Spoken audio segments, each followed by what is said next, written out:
What is up, my friends? Today we got a cool delivery by the mailman. That's right, we're working on the M3.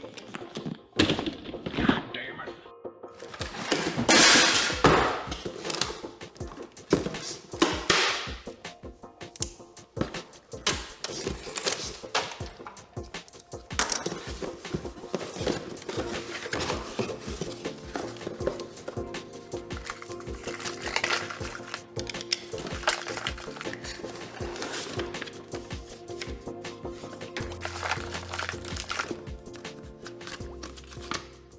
So if you're new to the channel, this is the 1995 BMW M3 Track Project.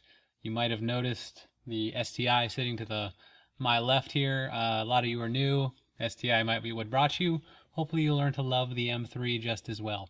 So today we are working on putting the harnesses, the race harnesses, into the car.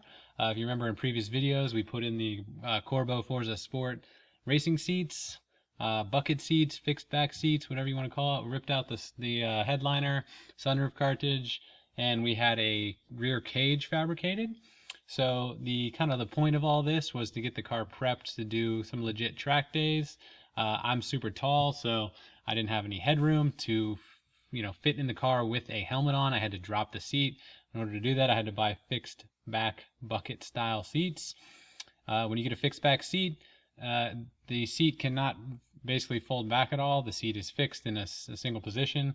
So what that means is if the car were to roll or something, the roof can collapse and your seat won't move at all. You'll get crushed and die. So it is sort of ideal if you get race style fixed back seats to get a rear cage or some sort of cage mounted. If you get a cage mounted, sort of, good idea to go ahead and get race harnesses while you're at it. I got the harness bar. This install should be pretty easy because I had, if you remember in the cage video, I basically had them mount eyelets in the floor already. So it should be pretty straightforward. Let's do it.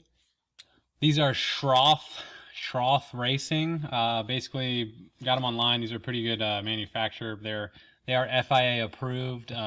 It's not something you need for track days. You don't have to have FIA approved stuff, but FIA is basically like a, a sanctioning body, I guess. They approve and test race equipment. So these seats are FIA approved.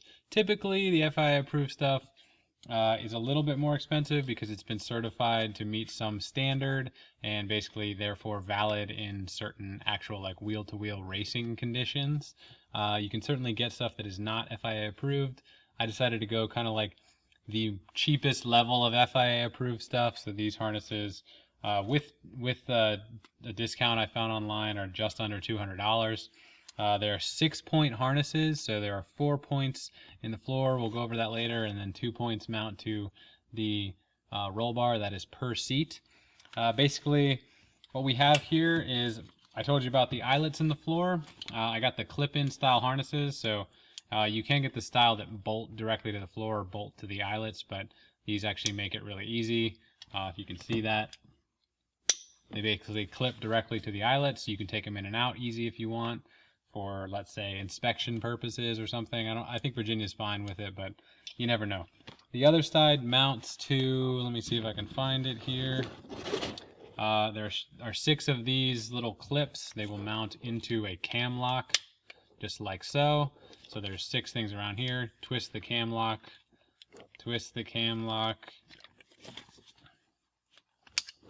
and it will open up. Cool? Cool. So if we take a good look at these seats, you will see there are plastic, basically holes where the harnesses will come through. Same at the top. The seat is designed to hold 6-point harnesses. So 2 belts go through this middle hole. They're connected to the same little cam gear in the center. Belt through the sides, each side, 2 through the top. Pretty straightforward. If you don't have a belt that supports these, look on the internet. I don't think it's safe to just kind of like run them down in front of the seat or over the sides. My plan is to keep this stock stuff in here for now because this car is registered in Virginia and it has to pass a yearly safety inspection in Virginia, which means that the stock belts have to still be functional. That thing still has to turn off the seatbelt warning, all that jazz. All right, so we're handheld for a few minutes here while we do some install stuff, but This here is the cam lock in the center. These are the two belts that basically will go down through this hole. They're extremely long at this point. They do adjust, obviously. Use this weird little intricate system. So you see these little clip points. I'm gonna take you below the seat. Let me get a light. All right, you dudes are like under the seat. It's like really hard for me to see what's going on, so I'm gonna hope that you can see what I'm talking about. But basically, I move these wires out of the way. Can you see these two little bolt thingies right here? These little eyelets? That is where these center things are going to mount. Basically, this is gonna pop straight through, which means I really need to adjust the length of these. But these are just gonna clip.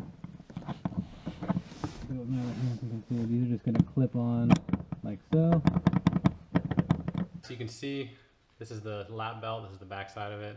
I really shorten these up because it goes literally right down from the seat straight into those eyelets. So let's go ahead and try it and see how it fits. Okay, so sorry for the crotch shot, but basically I adjusted them way too short. I gotta adjust them up a little bit. So I mounted the driver's seat one. This is the passenger side buckle, and the straps adjusted to the same length as the driver's side. You'll notice here there's a lot of extra slack. It's like a limp noodle hanging under the seat. I'm gonna show you a trick that I found on the interwebs, how to take care of this. All right, so these are high-speed blue zip ties. They're known to add, 5 or 10 horsepower so per zip tie. So I got 2 on each side so far, so I'm easy up, 20, 40 horsepower maybe. But basically what it does is you roll up the end of the fabric here, the end of the nylon webbing, and you put a zip tie through the center, cut it off, and then it makes it nice and pretty. You don't have all that stuff flapping all over the place. So we're back in. I got one shoulder strap fastened here. The side straps are actually really easy. There's basically there's adjustment in the strap, so they just clip into the place. You can see them down here. They basically just clip into place, and then there's no real adjustment to do before you put them in the car. Once you put them in the car, you can pull a little strap down sideways. I'll kind of go through the setup process with you guys later. But basically, the harness bar is the only real major difference. But basically how they're set up here is how Schroth recommends mounting them to the cage themselves. So this loop right here goes around the cage. This is, you can see, pretty heavy duty. It's 3-inch webbing. Goes around the cage, it goes through the buckle, kind of over and back, and then back over itself. In their documentation here, it shows basically exactly how it is mounted. I did that on the back bar. So I'm gonna do it again, get this one mounted up, and then we'll have harnesses.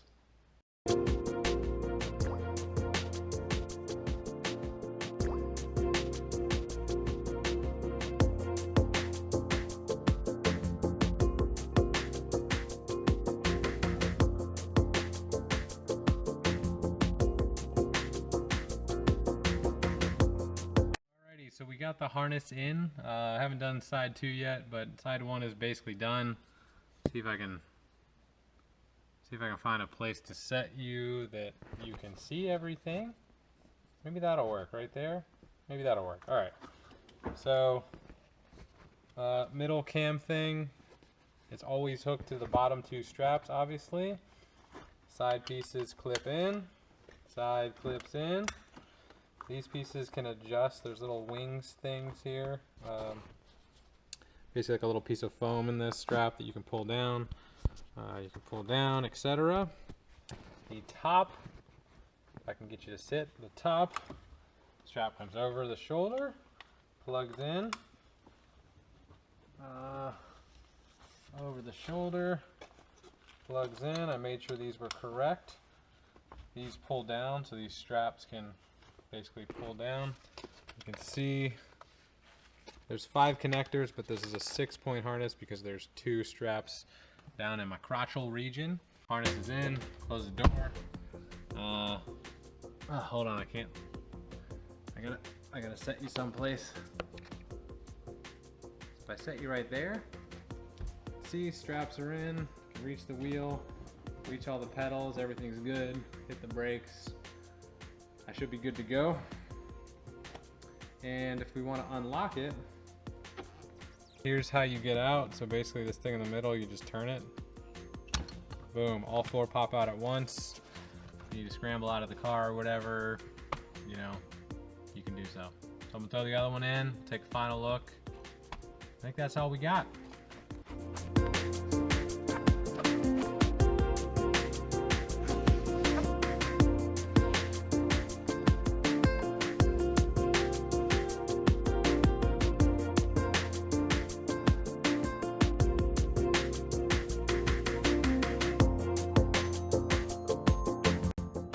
Done.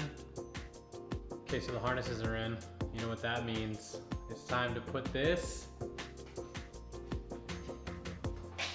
right in the trash. No, I'm just kidding. I'll find a better spot for it.